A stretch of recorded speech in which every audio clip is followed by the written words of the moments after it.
ఏమిటి ఏమిటి నాకు నువ్వు అక్కడ చేసిన పని? కోపడకండి, అంత శబ్దం వస్తుందని అనుకోలేదు. నిన్ను ఇక జన్మలో బయటికి తీసుకెళ్తే నా చెవిలో ఏలే చంపేవే. అంత మాట అనకండి. ఈల వేయటం నాకు మాత్రం ఇష్టమన్నా? ఏం చేయని చెప్పండి. ఎక్కువ సంతోషం కానీ బాధ కానీ కలిగినప్పుడు వేళ్ళు వాటంతటా అవే దగ్గర అవుతాయి, నోటి దగ్గరికి వెళ్ళిపోతాయి. లోపల నుంచి గాలి వస్తుంది, బయటికి శబ్దం వస్తుంది. ఇవన్నీ నాకు తెలియకుండానే జరిగిపోతాయండి. నా వల్ల కాదే. ఏలేసే పెళ్ళాన్ని ఏలుకోలేను.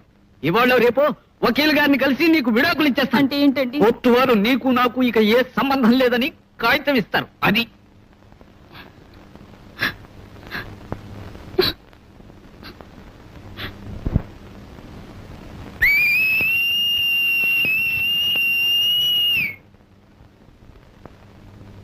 క్షమించండి.